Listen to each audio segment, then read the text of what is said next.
On that speech.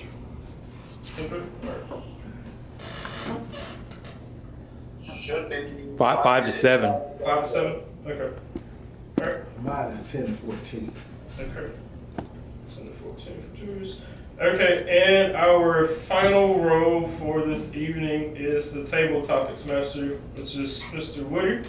And the table topics master is his or her job to try to come up with some interesting topics, and I will call your names at random, more or less, and you get up and you try to speak on that topic for 1 to 2.5 minutes as best you can.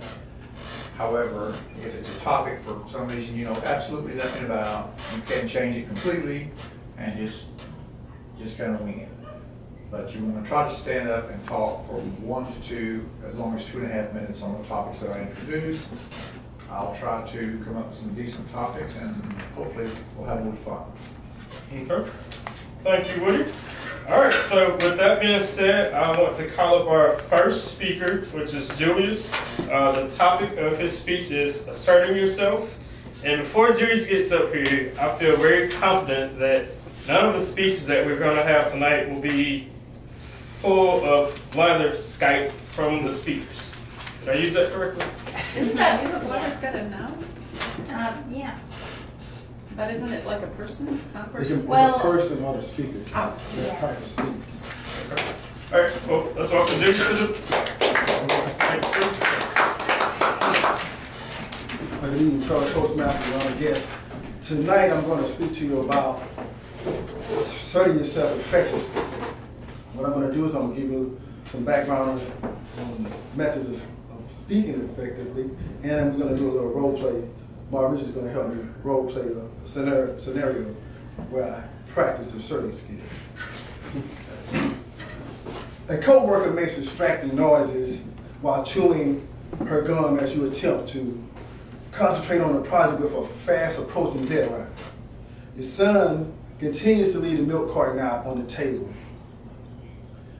instead of returning to the refrigerator. Yesterday, a painter applied too much paint on the front of the door, and today you can see the rivets that have dried up. Then the repairman who insists your washing machine is fixed, despite the loud squeals you hear every time it takes a cycle. Now, how do you handle such situations?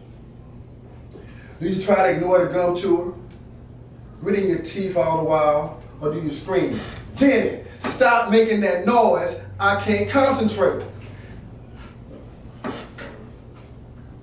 Do you return the milk carton every time to the refrigerator, even though your child is perfectly able of doing it himself? Or do you lose control and shout, "I'm tired of telling you to put that milk back in the refrigerator"? How many times do I have to tell you? Do you sand off the paint that's been laid on too heavily? Or do you call up the painter and say, "You're such a lousy painter"? Do you shut the door to the laundry room every time you walk by so you won't hear that noise? Or do you call the repairman and say, "You a shoddy repairman"? So ignoring problems, fixing them yourself, and losing your temper are all typical responses to stressful situations. But while the first two approaches may solve the problem on a short-term basis, long-term negative effects can occur. Anger and resentment tend to build up over time, and repressed anger can lead to physical problems, headaches, ulcers, and depression. On the other hand, losing your temper, making threats, shouting and calling out names, they only tend to offend people and make them put them on the defensive and make them unwilling to cooperate with you. Now, asserting yourself is probably one of the most difficult communication skills. If you do not have the right attitude and the right verbal skills, you will do more harm than good. So instead of blaming, judging, or attacking, putting the other person on the defensive, try expressing your own concerns and feelings and then ask the other person for help. Now let's try this approach. State the problem. These are the 4 things we want to try to do when we want to try to assert ourselves effectively. State the problem. Describe the problem or situation and behavior that is bothering you. Second, tell your feelings. Explain to the other party how the problem affects you. Third, specify a solution. State what you would like done in a firm and non-threatening tone of voice. Could you please put the milk away? Describe the consequences. Finally mention the positive consequences that will happen if the other person fulfills your request. Now I'll give you a few tips to help you apply these techniques. Speak up immediately. Don't wait hours, weeks, or days before you address the problem. Second, be direct. State the specific problem and what the other party can do to help you remedy. Be pleasant. A smile and a friendly tone. A voice will make others more willing to help you out. 4, be calm. Maintaining your composure will also help you maintain your credibility and attract the sympathy of the other party. Now, when others resist, you can try to do everything you want to do, but sometimes people just not going to comply with what you would like. The other person may not comprehend your problem, or they may take offense despite your best efforts. The only way to resolve a situation with a resistant person is to repeat your request until your message is received, understood, and acted on. This may mean repeating your request. Now, at this time, we're going to do a role play. Maurice is going to help me. We're going to be sitting in the movie theater. I'm going to be trying to watch this movie. I'm going to sit behind you. Oh, distract me. Okay.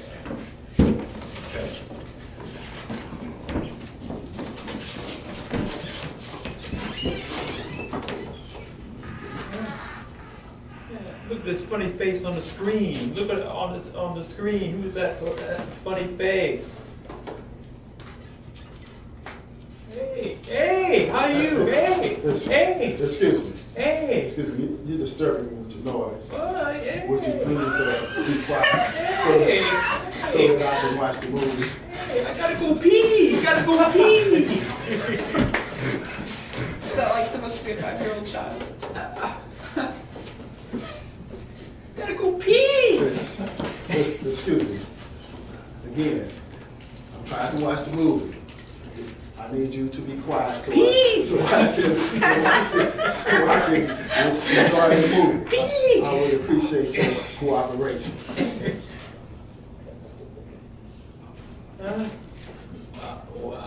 What? Would you help me by being quiet? I can help you. Is everything okay? Yes. Hey. Would you please be quiet? Be quiet. Yes, I would like to watch the movie. Movie? Appreciate it. I think I need to move. All right. Thank you. All right. We'll take a break. Wow.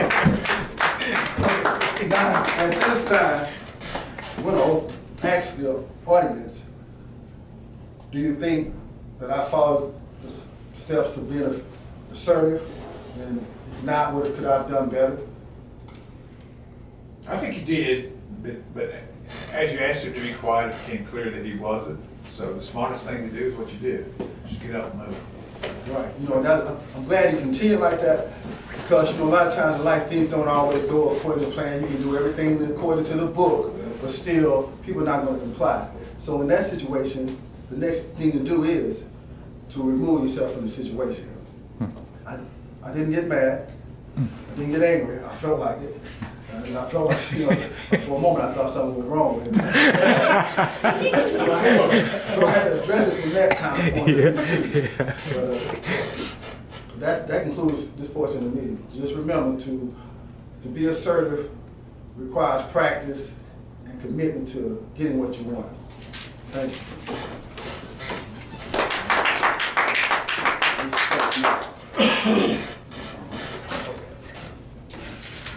Mr. Toastmaster.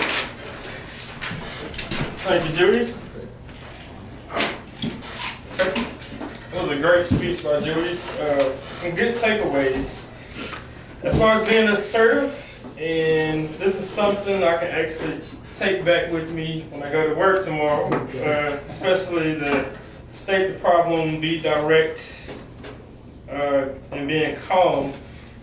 Another thing that I noticed was one of your takeaways, and this is, with communication, people often don't state this, is they don't specify the problem that they have with somebody. So if I have a problem with Woody, I should say, hey Woody, this is a problem I have with you, so there's no question, we're clear about it, now we can proceed. A lot of people don't do that, so I'm glad you pointed that out.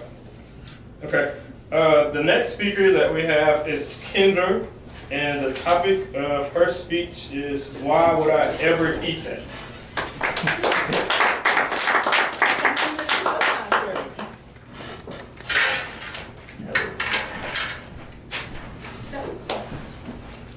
If these were live, they would be chirping right now. Anyway, has anybody ever watched Fear Factor? You guys know that they sometimes, for the entertainment of the audience, have the contestants, eat some very strange things. Like one time, I think I was watching it, and they had them eat, let's see, I think they had them eat raw Rocky Mountain oysters, covered in the blood of the steer, still covered in the blood of the steer and everything. So they were eating the Rocky Mountain oysters in the blood with the mussels and all of that different stuff. Really, really strange. And then some other things that I think I saw people on Fear Factor eat were bugs. It's a possibility that once upon a time I saw somebody put a whole tarantula in her mouth. And that was pretty interesting. I mean, it was like, how does that even feel? I mean, are you getting cut by the hairs of the tarantula while it's still crawling around in your mouth? And then another thing, a few years back, Six Flags Over Somewhere, I don't know where it was, but Six Flags Over Somewhere had a cockroach eating contest. Madagascar cockroaches, and they actually included a recipe on their website for cooking up the bugs. They had like chili powder and like some way to fry them and things like that, and pretty interesting.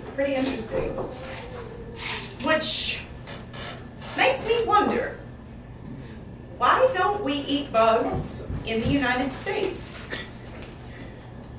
Why don't we eat bugs in the United States?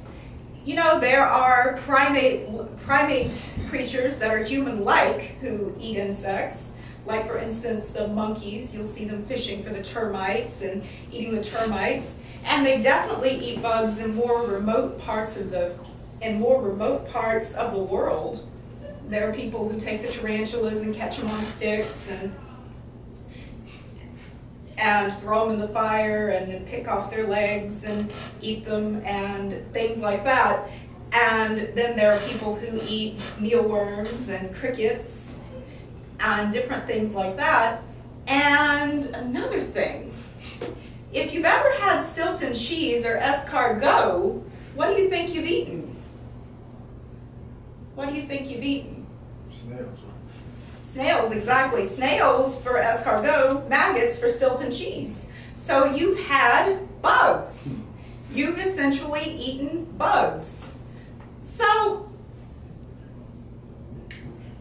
why don't we eat bugs? They're a good protein source. They're easily cultivated. They're also resilient. There are lots of ways to prepare them. For instance, let's say there's a drought. let's say there's a drought and grasshoppers come in and they eat all of the green things and everything. Instead of starving to death, the people could go out, get a pan, and fry the grasshoppers and eat the grasshoppers and survive. It makes perfect sense, and it's an acceptable practice in a lot of cultures. Even in the Bible, if you read that, grasshoppers are considered a kosher food. They're considered a kosher food. And I hope I'm not sounding like a blatherskite here.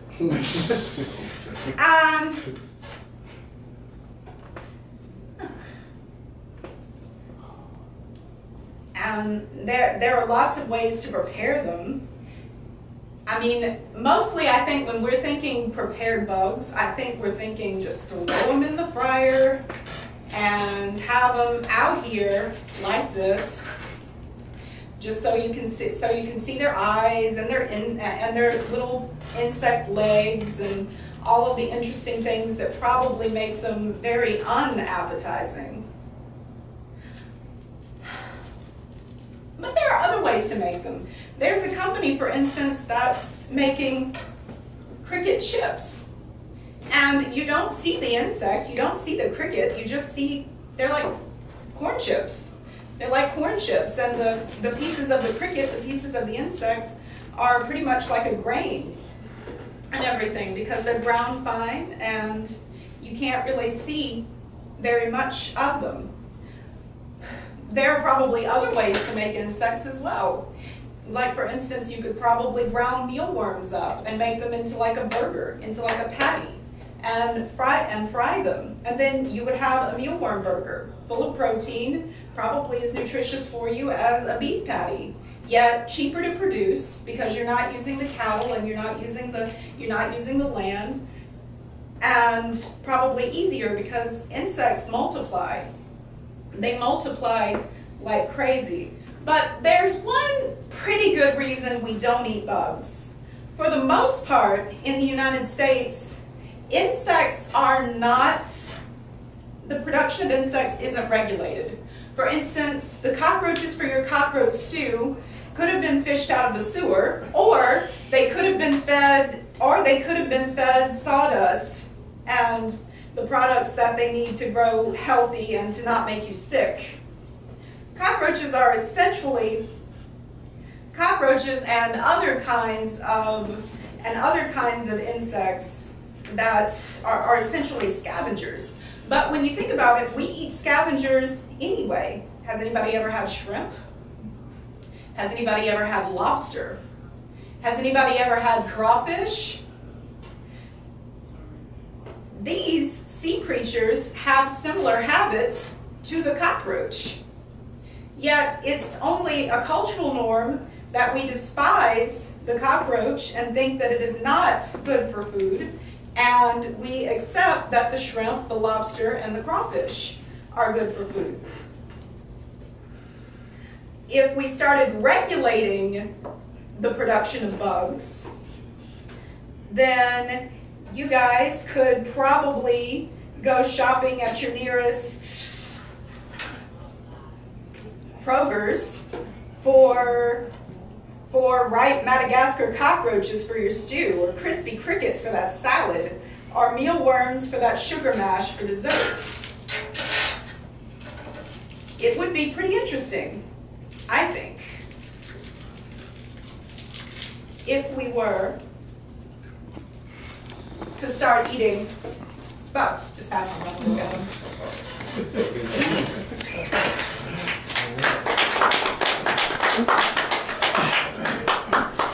That did not go over as well as I wanted it to. Does everybody look at these? Thank you, Kendra. Interesting topic. Personally, I still don't know why I would ever eat that, so I'm gonna let you explain those crickets. Okay, so the next portion of our meeting this evening. Yeah, didn't do well. They're all going ew. The next portion of our meeting this evening is where everyone that's willing to participate gets to participate, and this is our section called Table Topics. So, Woody, if you can come up and get prepared for us. sir. Okay, I guess we're going to get you going a little bit. Recently, North Carolina passed a law which stated that you must use the restroom that corresponds with what's on your birth certificate. In other words, if you were born a male, you got to use the boys' room. If you were born a female, you have to use the girls' room. Now, this has created a huge uproar across the nation, and people are claiming it's discrimination and this type of thing. And of course, there's the other side of the argument which says, okay, what if men dress up like women and go in and look at little girls and all that type of thing? Heather, come up here, give us a young person's perspective. Do you think this is a fair law, or do you think it's discrimination? Give us your two. Fellow Toastmasters, I think this is a fair law, considering that there are definitely people that would dress up just to get into the girls' room, the little girls' room, or the girls' room at high school or college or wherever. So I think it's definitely reasonable that this law is in place. Otherwise, you can't really prevent a lot of the terrible things, like rape and whatever could happen that have gone on in the past so much. Now, a lot of people would say that it is discrimination, what a person may identify as, maybe if they identified as male or female, but I think at some point you have to draw the line, and you have to realize that maybe it's not safe, and that there are definitely people that wouldn't abide by the rules and wouldn't be just peaceful about it. There would be people that would use it and take advantage of such a rule, but that if they were being discriminated against, that they could say that, oh, well, I identify as this, and then they could just, go and whatever, spy or do whatever they want to do, and it's not really appropriate. So I think a lot of politicians nowadays like to lather strike and come up with this nonsense for why this issue may be okay and why it may not be okay. But I think as far as this issue, you have to draw the line and realize if it's going to put people in danger or not, and if it's going to put children in danger or not. And for that reason, I think it's fair that this law is in place. Thank you. Thank you very much. Very good. Very, very good. Okay, I think we're about to enter a very interesting presidential race here. It looks like it's going to be Donald Trump against Hillary Clinton. Now, if you had told me that 6 months ago, I would have said you're crazy. But there's a realistic possibility that Donald Trump will be the next president of the United States. It's possible, who knows. Maurice, come up here to give us your 2 cents. What is a Trump presidency going to look like? Come over here. You're the new President Donald Trump. What are you going to do?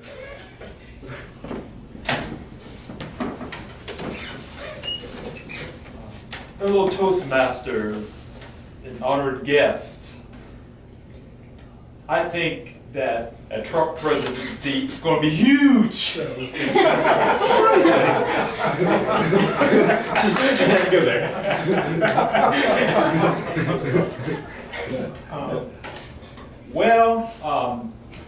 There are different points of view about Donald Trump.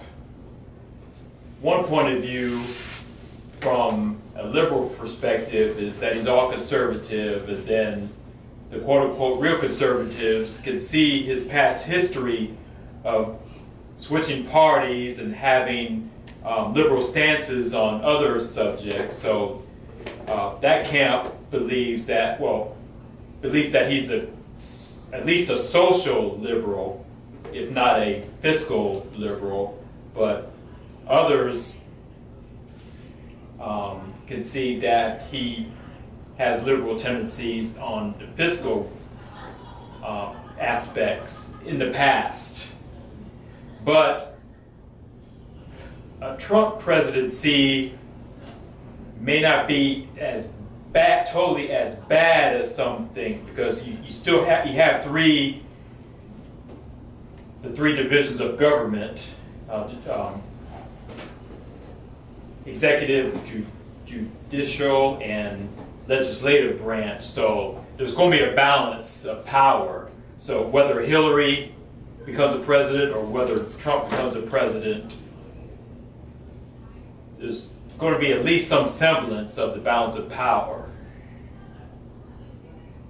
Topic master. Very good, very good. Okay, let's see, Davis, want the next topic? Sure. Okay.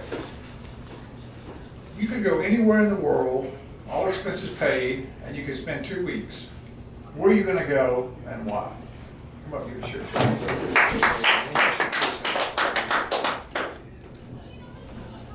Thank you. Well, Toastmasters, Master Toastmaster. Honestly, I get asked this a lot because, like I said before, some of you weren't in here, but at one point, both of my parents were travel agents. And so, even as an 18-year-old like I am, I've literally traveled all over the world. I've traveled all in Europe, Italy, France, Spain, basically everywhere in Europe. I've traveled to India. I've been a lot of places, and I surprisingly often try to think about where I'm going to go and what I'm going to do there. Even last night, I was just kind of thinking about it as I was dozing off going to sleep. And I don't know that I've narrowed it down to one place, one decision, but I've definitely narrowed it down to a couple of places. I feel like if I could, and if it'd be a little bit warmer, I would go to Antarctica just to see the sky go crazy like we've all seen pictures of. Another place which is actually a huge tourist destination, but I've just never been, is Hawaii. And probably my final one that I've decided upon, and might be most important to me, would be Jerusalem, or any of the cities that play a major role in the Bible, just because I'd be interested. And I don't remember if I mentioned last time, but last year I read the entire Bible in a year. And I go meet with my minister once a week. And just my faith is a huge part of me and who I am. And so I think I would be really interested to go see where my faith's roots are from. So, thank you. Thank you. Okay, let's see.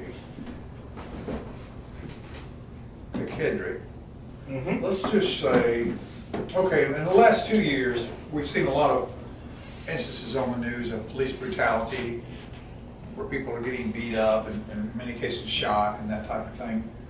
Do you think this is because there's something wrong with the police today? Or do you think it's just maybe an example of now everybody's got an iPhone and they film it? So come up here and give us your 2 cents. You think there's something going on here? Or it's just the fact that everybody's got a phone? Okay. Thank you, Tabletop Masters, fellow Toastmasters and guests.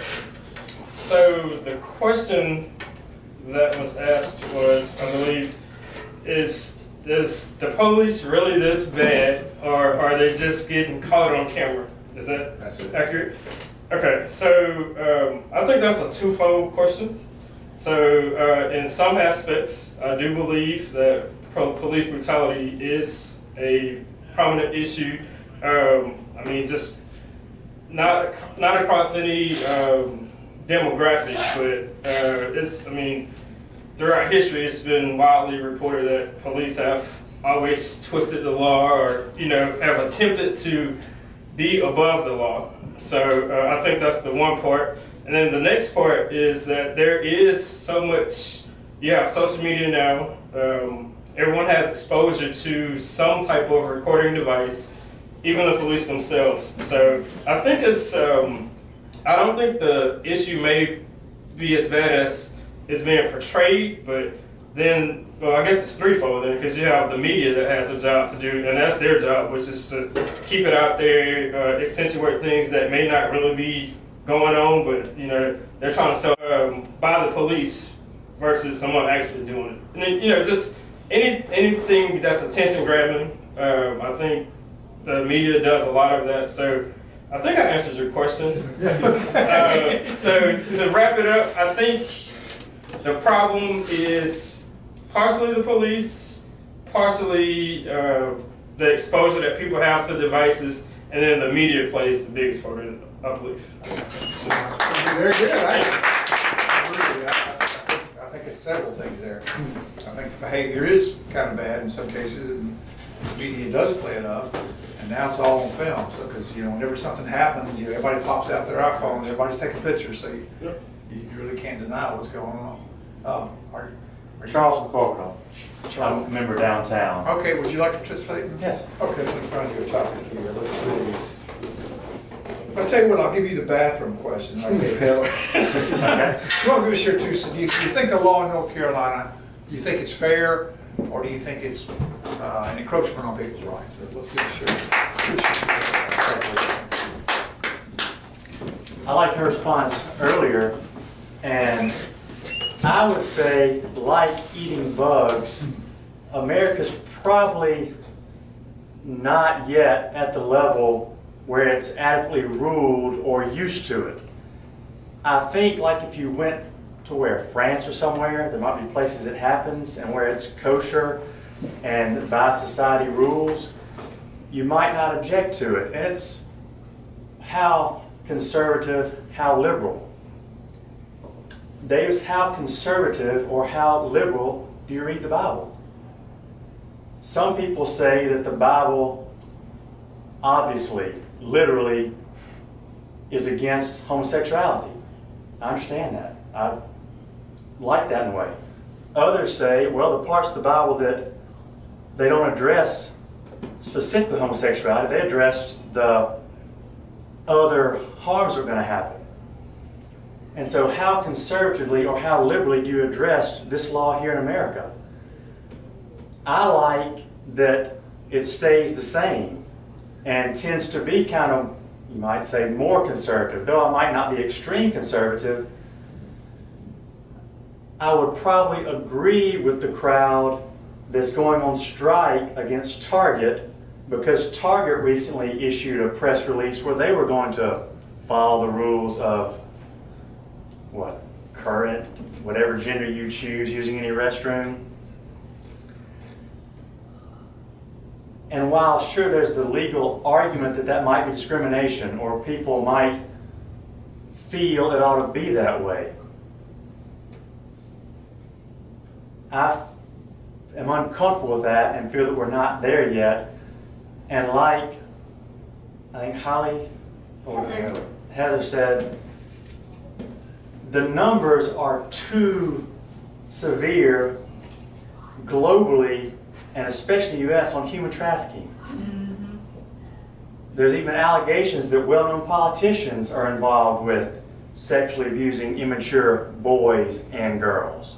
I've heard Michigan's the biggest state for transporting, whether globally, internationally, or in the U.S. In Alabama, the only place I've been able to really find addressing it is one in Birmingham, and I know there's a place across the bay. It is virtually, except for some people discuss it, undisclosed. There's not much remedy.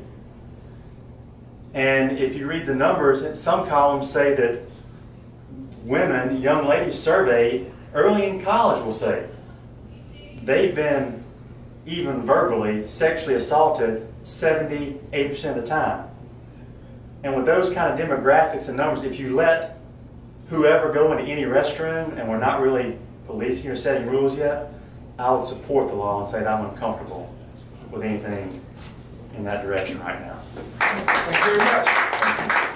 That was some great responses, guys. At this time, I'm going to have to turn it back over to our Toastmasters.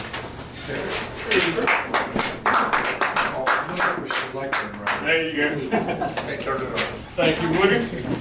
Okay, so What's your name? Charles. Charles.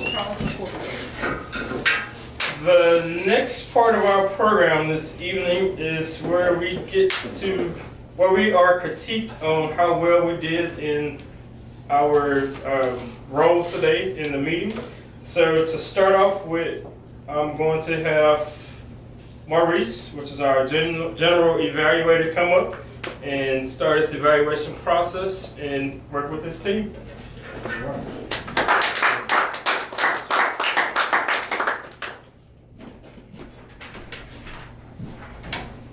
As far as the general evaluation of the meeting started on time. We had a brief 5 to 10 minute recess to give a chance for other members to come in who haven't come in. And the meeting flowed smoothly. There was one time where the lectern was left unoccupied after a speech. Otherwise, the meeting went well, and we had no business to take care of this meeting. So that's the general evaluation, and now I'll get to the evaluation of Julius' speech. And the title of his speech was Asserting Yourself, and it came out of the Interpersonal Communication Manual. And I'll just read the purpose of it. The purpose of this project is for the speaker to enact a role play with another member, with the speaker verbalizing dissatisfaction with the situation and the other member being a party responsible for the situation who is reluctant to do as the speaker requests. The speaker and the partner may select the scenario of their choice. The speaker was first to give a brief speech explaining how to express dissatisfaction effectively to help the audience to better understand the role play's objectives and to evaluate it. Then the speaker was to introduce the role play scenario and the partner and conduct the role play. Finally, the speaker was to lead a brief discussion with the partner and the audience about the role play. It is suggested you read the entire project before the presentation. In addition to your oral evaluation, please give written responses to the questions below. Now I have those responses. The first item is how well did the speaker explain how to express dissatisfaction effectively? Okay, very well. He expressed tactful methods to express dissatisfaction. How effectively did the speaker follow the 4-step method when addressing a problem? He took all the 4 steps effectively. Did the speaker clearly state the problem and the remedy? Yes. If you were the other person, would you want to fulfill the speaker's request? As a rational other person, yes. I mean, in this demonstration, I played an irrational other person. How did the speaker overcome the resistance? After all other methods failed, he decided to walk away, which was the last step of the 4-step process. So him walking away was part of the process. So trying to express dissatisfaction and try to eliminate the source of the dissatisfaction. So that is the evaluation for Julius' speech. Now we'll go to the evaluation of Kendra's speech, and that is by Mark.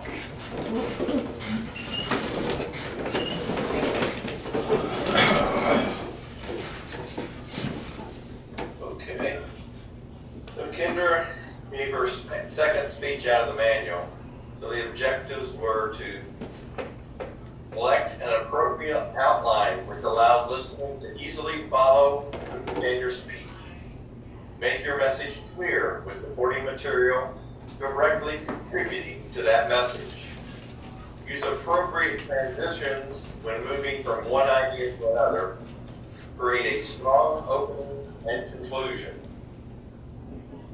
So Kendra created a fantastic opening. I don't think you could have created a better opening. And as long as you don't mess up the title like I did earlier, it's very appropriate. And you kept going back to it. So I love the way that you asked us all if we'd ever seen Fear Factor.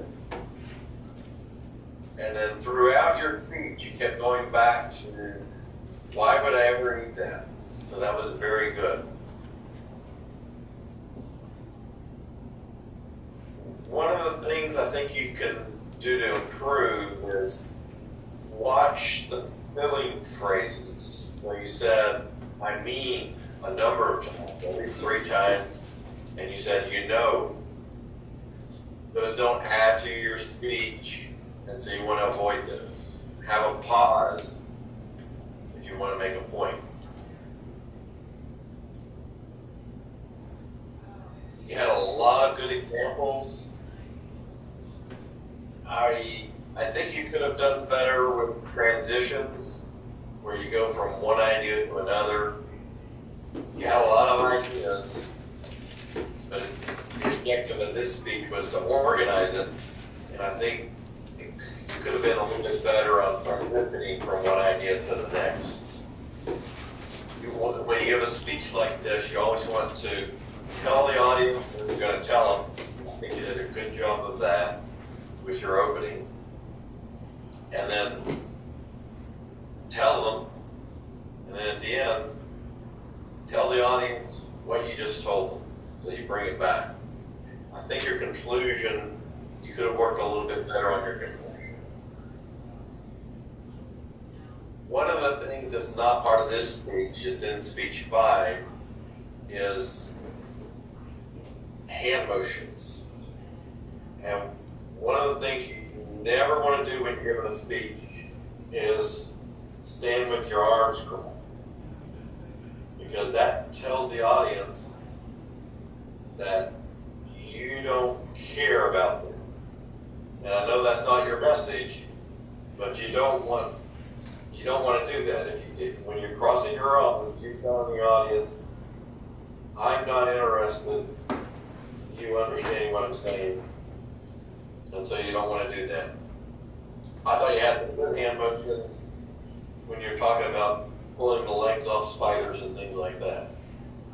But that's actually in a later speech. It's not part of the evaluation on this speech. So very good speech. Looking forward to your next speech, Kendra. Okay, at this time, we'll have the Thomas report, and that will be given by Davis. Alright, Julius, your speech was given in 8 minutes and 2 seconds. Kendra, your speech was in 7 minutes and 21 seconds. Heather, your table topics was in 1 minute and 52 seconds. Julius, your table topics was 1 minute and 45 seconds. Mine was 1 minute and 52 seconds. And Charles was 3 minutes and 3 seconds. And for the evaluations, Maurice, yours was in 3 minutes and 2 seconds. Okay. All right, at this time, we'll have Ramirez's report from Heather. Kedrick said 10 times, 4 times, 3 times, and he used the word of the day once. Julius said once. Kendra said once. No once. She had a verbal pause and used the word of the day once. Davis used twice, once, and I said several times, as well as and I used the word of the day once. Okay. All right. That will conclude the evaluation. Toastmaster. Thank you, sir.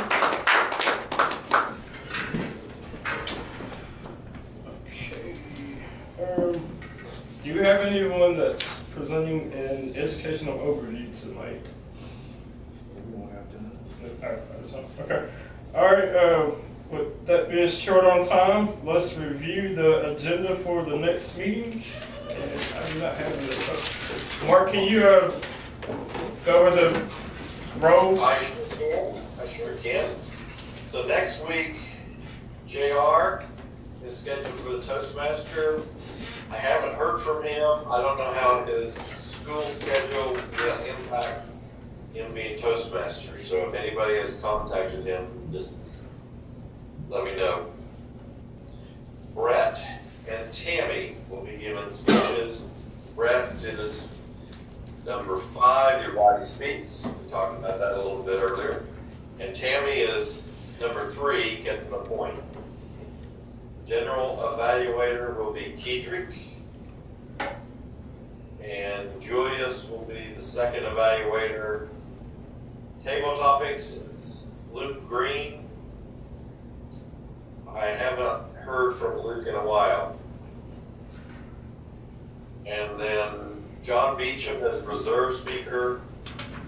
I'm not sure about his status. Maurice, I think, aren't you his mentor? Yes.